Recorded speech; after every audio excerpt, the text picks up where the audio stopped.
नमस्ते बच्चों, आप सभी का उन्नयनम यूट्यूब चैनल में स्वागत है। यह वीडियो पसंद आए तो लाइक, कमेंट्स, शेयर करें। अन्य वीडियोस देखने के लिए इस चैनल को ज़रूर सब्सक्राइब करें। तो बच्चों, आज हम कक्षा 10वीं का पाठ्यपुस्तक शेमुषी भाग 2 का द्वितीयः पाठः बुद्धिर्बलवती सदा इसको पढ़ रहे हैं। कवि ने इस पाठ के माध्यम से समझाया है कि बुद्धि हमेशा बलशाली है। यदि आपका शरीर कमज़ोर होने के बावजूद भी यदि बुद्धि से अच्छा सोचते हैं तो बड़ी से बड़ी संकटों से भी आप मुक्त हो सकते हैं, जो इस पाठ में कहानी के माध्यम से समझाया है। तो आप भी हमेशा अपना बुद्धि का प्रयोग करें और अपना जीवन जो है उसको सफल बनाएं। तो आइए देखते हैं, पढ़ते हैं। यह पाठ है शुक सप्तति नामक ग्रंथ से लिया गया है, जो एक शुक और सारिका इन दोनों के द्वारा नीति वाक्यों को, नीति कथाओं को लोगों को समझाया है। अस्ति देवलाख्यो ग्रामः, है देवलाख्य नाम गांव। तत्र राजसिंह नाम राजपुत्रः वसति स्म, और वहाँ पर राजसिंह नामक राजपुत्र रहते थे। एकदा केनापि आवश्यक कार्येन तस्य भार्या बुद्धिमती पुत्रद्वयोपेता पितुर्गृहं प्रति चलिता।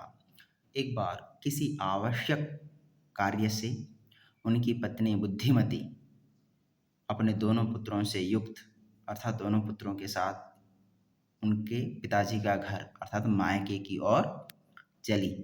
मार्गे गहन कानने सा एकम व्याघ्रम ददर्श, और मार्ग में घना जो जंगल है उसमें एक बाघ को देखा। सा व्याघ्रमागच्छन्तं दृष्ट्वा दार्ष्ठ्यात् पुत्रौ चपेटया प्रहृत्य जगाद, और वह बाघ को अपनी ओर आता हुआ देखकर धैर्यपूर्वक पुत्रौ चपेटया दोनों पुत्रों को चांटा मारता हुआ कहा, कथम एकैकशौ व्याघ्रभक्षणाय कलहं कुरुथः। अरे कैसे एक बाघ को खाने के लिए झगड़ा कर रहे हो। अयम एकस्तावत् विभज्य भुज्यताम, और आप इस एक को ही बांट कर खाइए। पश्चात अन्यो द्वितीयः कश्चित् लक्ष्यते, फिर पश्चात बाद में किसी अन्य दूसरे को लक्षित करेंगे, किसी दूसरे को मारेंगे, उसको खा लेंगे। इति श्रुत्वा व्याघ्रमारी काचिदियमिति मत्वा व्याघ्रो भयाकुलचित्तो नष्टः। यह सुनकर व्याघ्रमारी, यह कोई महिला व्याघ्रमारी है, बाघों को मारने वाली है, ऐसा मानकर वह भाग वहाँ से डर से चिंतित होकर नष्ट हो गया, भाग गया। अब निज बुद्धिया विमुक्ता सा भयात् व्याघ्रस्य भामिनी अन्योपि बुद्धिमान लोके मुच्यते महतो भयात्। निज बुद्धिया विमुक्ता, अपना बुद्धि का प्रयोग करके विमुक्त हो गई है। सा माने वह, कौन? बुद्धिमती। भयात् व्याघ्रस्य, व्याघ्र के भय से, भामिनी, वह कोप दृष्टि वाली, कोप स्वभाव वाली जो महिला अपना बुद्धि का प्रयोग करके बाघ के डर से विमुक्त हो गई।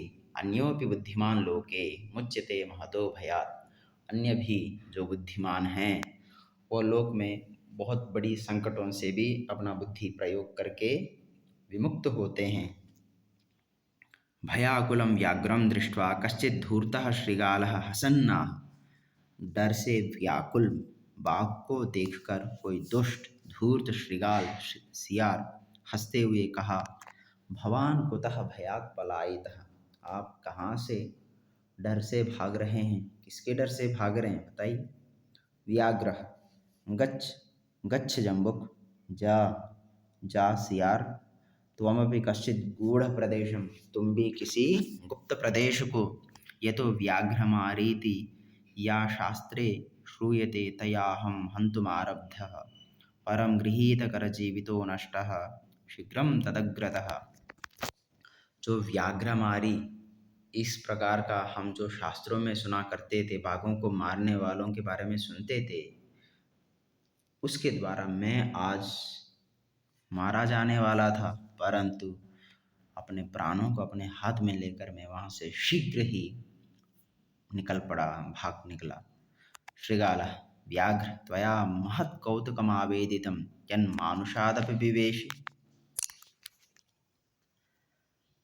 शृगाल बाघ, अरे तुमने तो आज बहुत आश्चर्यजनक बात कही है कि जो तुम मनुष्य से भी डरते हो। व्याघ्र प्रत्यक्षमेव मया सा आत्मपुत्र वेकैकशो मामत्तुं कलहायमानौ चपेटया प्रहरन्ति दृष्टा। अरे भाई, प्रत्यक्ष मेरे आंखों के सामने ही मैंने देखा है कि वह अपने पुत्रों को चांटा मारते हुए, झगड़ा करते हुए, बच्चों को चांटा मारते हुए देखा है मैंने। मुझे खाने के लिए जो लोग झगड़ रहे थे तो उन्होंने चांटा मारते हुए कहा, जो बात कही है वो मैंने देखा है, सुना है भाई।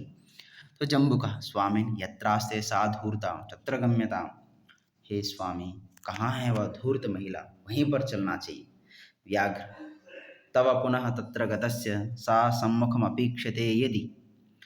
भाई यदि तुम्हारा वहाँ पर जाने पर, उसके सम्मुख जाने पर यदि वो तुम्हारे समक्ष आ गई, तर्हि त्वया अहम हन्तव्यः इति, तब तो तुम मुझे मार देना, ऐसा कहा। व्याघ्र शृगाल यदि त्वं मां मुक्त्वा यासि तदा वेलापि अवेला स्यात्। हे शृगाल, हे सियार, यदि तुम उस समय मुझे छोड़ के भाग गए तब तो मेरा जो जो तुम्हारा शर्त है वो तो समाप्त हो गया ही, और जो ठीक ठाक में जिंदा था वो मृत्यु में बदल जाएगा, ऐसा उसने कहा। जम्बुक यदि एवं तर्हि माम निज गले बद्ध्वा चल सत्वरम। यदि ऐसा है तो आप मुझे अपने गले में बांधकर शीघ्र ही चलो। सा व्याघ्रः तथा कृत्वा काननम ययौ। वह बाघ वैसे ही करके जंगल की ओर चल दिया। दोनों चले।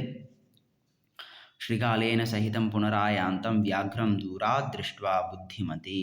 शृगाल के साथ पुनः आता हुआ बाघ को दूर से ही देखकर बुद्धिमती चिंतितवती। बुद्धिमती ने सोचा, जम्बुक कृतोत्साहात् व्याघ्रात् कथम मुच्यताम्। भाई जम्बुक माने शृगाल के द्वारा, सियार के द्वारा उत्साह भरा गया जो शेर से कैसे बचा जाए, कैसे छूटा जाए। परम प्रत्युत्पन्नमतिः सा जम्बुकम आक्षिपन्ति अंगुल्या तर्जयन्ति उवाच।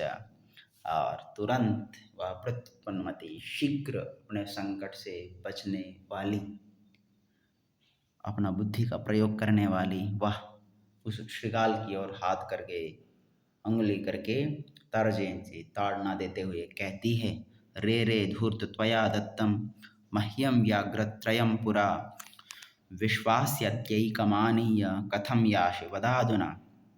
रे रे धूर्त सियार, तुमने पहले हमें 3 भाग दिया है और इसी का विश्वास करके हमने तुम्हें छोड़ा था, परंतु आज तुम कथम यासि वदाधुना, आज एक ही लाकर कैसे जा रहे हो, बोलो।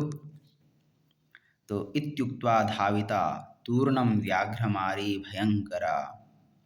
इत्युक्त्वा ऐसा कह के शीघ्र ही धाविता व्याघ्रमारी माने जो भाग को मारने वाले, भयंकर भयंकर स्वरूप वाली वह भाग को मारने वाली महिला तुरंत दौड़ पड़ी। तो व्याघ्रो भी सहसा नष्टः गलबद्ध शृगालकः।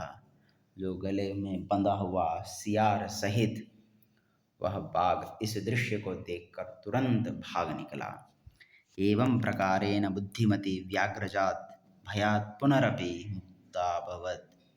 तो इसी प्रकार बुद्धिमती ने फिर से आया हुआ बाघ का जो डर था उससे अपना बुद्धि का प्रयोग करके मुक्त हो गई। अतएव उच्यते, इसलिए कहा जाता है, बुद्धिर्बलवती तन्वी सर्वकार्येषु सर्वदा। बुद्धि हमेशा बलशाली होती है सभी कामों में, चाहे कोई भी काम हो, यदि अपना बुद्धि का प्रयोग करते हैं तो वह अच्छी प्रकार से पूर्ण होती है, बिना परेशानी का वह काम सफल हो जाता है। धन्यवाद।